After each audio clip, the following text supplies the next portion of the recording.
Dhaba style paneer masala. মৰমৰ বন্ধু বান্ধৱীসকল, আজি পুনৰ আহিছোঁ আপোনালোকৰ ওচৰলৈ এটা সম্পূৰ্ণ নতুন ৰেচিপি লৈ। আৰু আজিৰ ৰেচিপিটো হ'ল ধাবা ষ্টাইল পনীৰ মছালা। গতিকে পলম নকৰি বলকচোন ৰেচিপিটো আৰম্ভ কৰোঁ। মই আমুল কোম্পানীৰ পনীৰ লৈছিলোঁ আৰু পনীৰখিনি পেকেটতে সুন্দৰকৈ কটা হয়হে, লগতে কেইটামান কাজু, কেঁচা পিঁয়াজ দুটা কাটি ল'লোঁ সুন্দৰকৈ, আৰু এটা বিলাহী মিহিকৈ কুটি ল'লোঁ।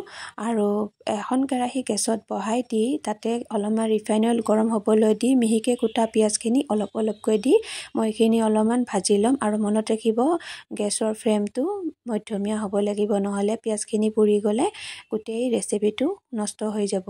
আৰু এয়া চাওক, মই সুন্দৰকৈ অলপ অলপকৈ জাষ্ট অলপ ব্ৰাউনি কালাৰ কৰি লৈছোঁ। আৰু এতিয়া পিঁয়াজখিনি বাতি এটাত উঠাই ল'লোঁ, আৰু সেই কেৰাহীখনতে বিলাহীখিনিও ফ্ৰাই কৰি একেলগে পিঁয়াজখিনিৰ লগত উঠাই ল'ম। আৰু আমি থৈ দিয়া কাজুখিনি ইয়াত এড কৰি দিব লাগিব। এড কৰি দি অকণো পানী নিদিয়াকৈ মিক্সাৰ গ্ৰাইণ্ডত এটা সুন্দৰ স্মুথ পেষ্ট তৈয়াৰ কৰি ল'ব লাগিব। আৰু মনত ৰাখিব, পনীৰ মছালাৰ এইখিনিয়ে মেইন মছালা হয়। এইখিনি গড়বড় হৈ গ'লে গোটেই ৰেচিপিটোৱে বৰবাদ হৈ যাব। গতিকে ধীৰ সুস্থিৰে আপোনালোকে এই ৰেচিপিটো বনাবলৈ যত্ন কৰিব। অকণো খৰধৰ নকৰি মই মিক্সাৰ গ্ৰাইণ্ডত সুন্দৰকৈ গ্ৰাইণ্ড কৰি ল'লোঁ। আৰু এখন পেন গেছত বহাই দি তাতে পুনৰ ৰিফাইন অইল দিলোঁ।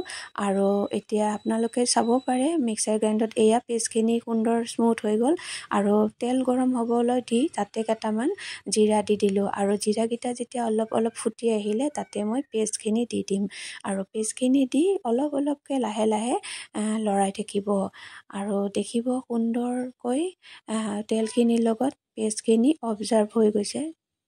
এতিয়া ইয়াতে আমি অলপমান পানী এড কৰি দিম, আৰু নিমখ, হালধি গুড়ি, জলকীয়া গুড়ি, জিৰা গুড়ি, ধনিয়া গুড়ি, অলপমান আদা নহৰুৰ পেষ্ট দি দিম। আৰু গোটেইখিনি দিয়াৰ পাছতে সুন্দৰকৈ মিলাই দিব।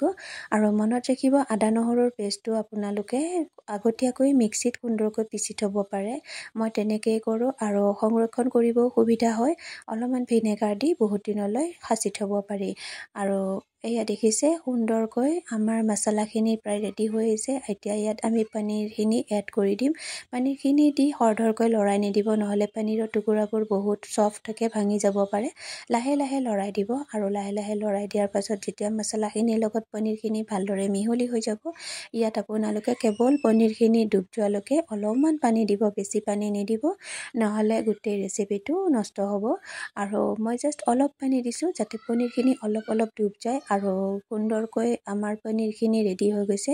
ধাবা ষ্টাইল পনীৰ মছালা সঁচাকৈ বহুত ধুনীয়া হৈছে।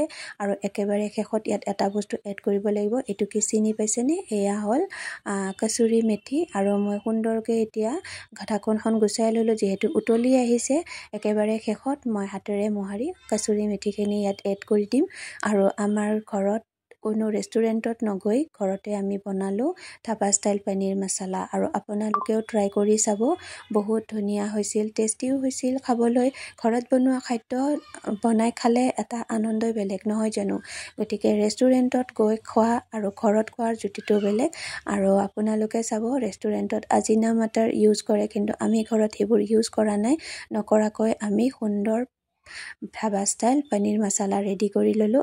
আপোনালোকৰ সন্মুখত দেখিছেনে কিমান সুন্দৰ কালাৰ আহিছে? দেখিলে খাব মন যায়। গতিকে ইফতাৰীৰ কাৰণে মই বনাইছিলোঁ।